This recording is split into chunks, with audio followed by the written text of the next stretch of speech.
আনুমানিক রাত 9:30 নাগাদ কিরণচন্দ্র শ্মশান ঘাটের বৈদ্যুতিক চুল্লিতে আগুন লেগে যায়। ঘটনাস্থলে দমকলের 2টি ইঞ্জিন আগুন আয়ত্তে আনে।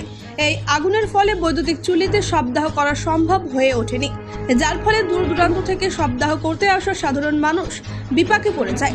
তার উপর কাঠে শবদাহ করার ব্যবস্থা না থাকায় চরম সমস্যায় পড়ে যান শবদাহ করতে আসা পরিজনেরা।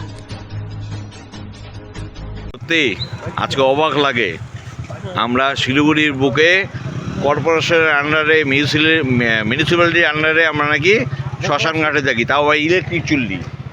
তো যাই হোক, যথারীতি ইলেকট্রিক চুল্লিতে ভুল হতেই পারে। আমরা যখন আসলাম তখন দেখলাম যে এখানে হচ্ছে ইলেকট্রিক চুল্লি যেটা নতুন তৈরি হয়েছে, ওটার মধ্যে আগুন লেগে গেছে। তো দমকলের 2টা ইঞ্জিন আসলো, ইঞ্জিন এসে মোটামুটি ঘন্টা 2-এর মধ্যে আগুন নিভালো। কিন্তু আমাদের বডি আজকে আমরা নিয়ে আসছি, এখানে হয়ে গেল 10:30 পৌনে 11টা ম্যাক্সিমাম। তখন থেকে আমাদের বডিটা পড়ে আছে।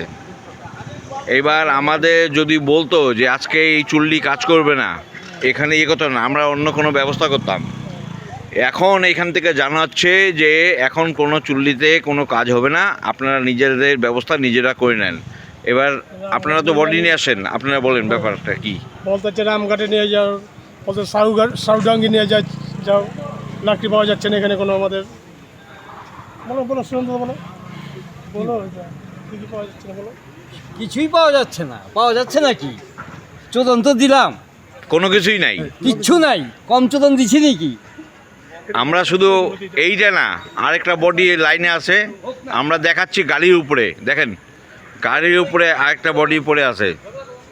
এখনও যে টোটাল ডিক্লেয়ার কিচ্ছু দিচ্ছে না যে বডি এখানে পুরানো হবে কি হবে না। দেখেন এই যে গাড়ির মধ্যে আরেকটা বডি আছে, এখন অবধি কোনো ডিক্লেয়ার দেয় নেই যে এখানে পুরানো হবে কি হবে না।